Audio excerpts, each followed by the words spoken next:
These two I had asked you to do on your own. Probability of that is 0. Okay. All right. So most of you didn't do it on your own. What makes this one, because what I was saying at the end of last class was that the IB likes to take these questions to the next level and make them a little bit more difficult. So here we have a binomial expansion, but there's an extra x squared in front. And it says the constant term, in other words, the one without any x's, is going to be 16,128. And we have to find out what k is. So some important things. Before we can even find out what k is, we need to know which term is the constant term. Does it make sense that in just this part,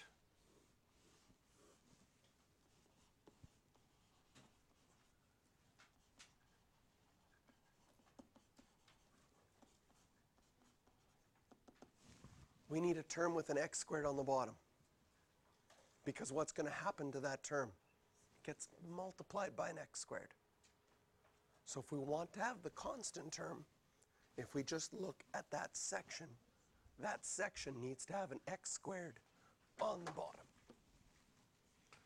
There's our formula.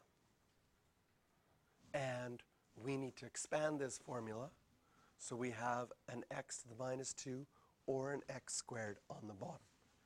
Again, we temporarily ignore all the coefficients.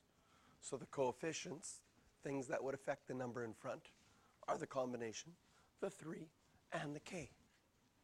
We temporarily ignore those to find out which term is it going to be. N is 6, so that means it would be term 7. Now that you found out that it's term 7, you can plug in everything into the formula, simplify it, and say, I know when I simplify this, it's equal to 16,128.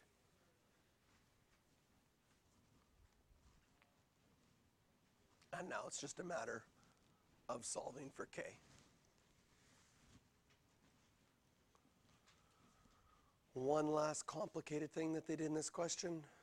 Anytime you have an even power and you sixth root both sides, even powers, you always have to include the plus or minus.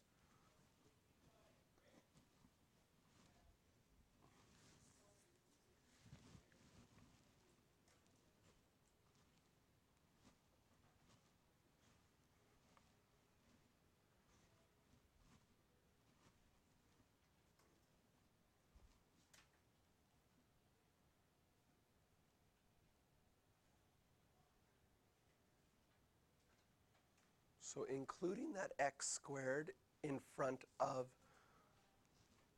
that binomial adds a little bit of complexity to this question. But if you think about what you would need to do, it just means in the binomial part, you need to have an x squared on the bottom so they cancel each other out. This is also complicated because we have to do work first to find out which term it would be before we can find out k. So we do have some extra stuff we have to do in the background as well.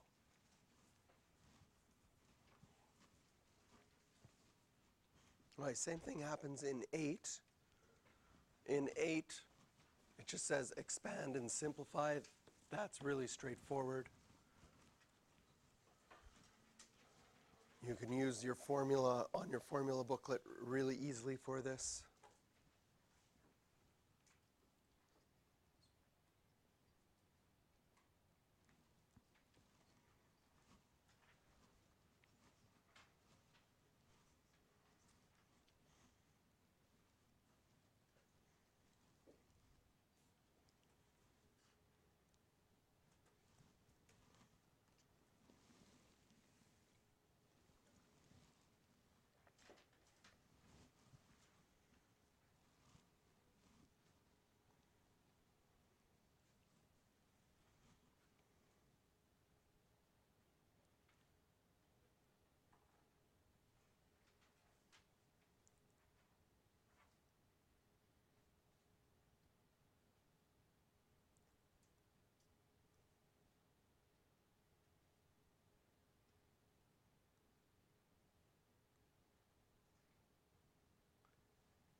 And then in part B,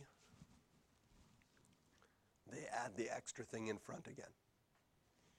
So we want to find the term that has x to the cubed if we took what we had in A and multiplied it by 3x plus 4. So if we write out the expanded way, well, that would be a 3x plus 4 times all of this. How could you get an x cubed? Can you see you could get an x cubed when you distribute by multiplying the 3x times the 24x squared? That would give me an x cubed, right? Is there any other ways to get an x cubed? Not with the 3x. But when I multiply everything through with the 4, when I do this one, I'm going to get an x cubed as well. So you could multiply it all out with a whole bunch of arrows and simplify. But that's more work than you need to do. All we need to do is find the ones with x cubed. So in all of the arrows, this green one is important, and this blue one is important. If I draw the rest of the arrows in black, can you see that that one's not going to be important? That'll give you an x to the 5. This one's not going to be important. Give you an x to the 4. Same thing. That one's not important. That one's not important. With the 4, this one won't be important. This one won't be important.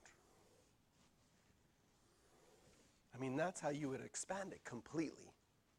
But it's only the green one and the blue one that will give you an x cubed in the end. So if we just look at those separately,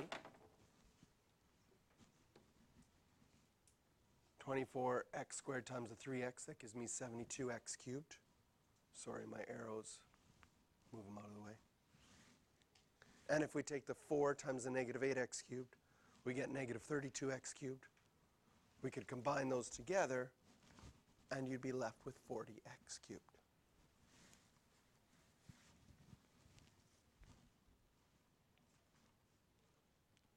Since those are the only ones in all of those arrows that give you x cubed, that would be the term with the x cubed in the end.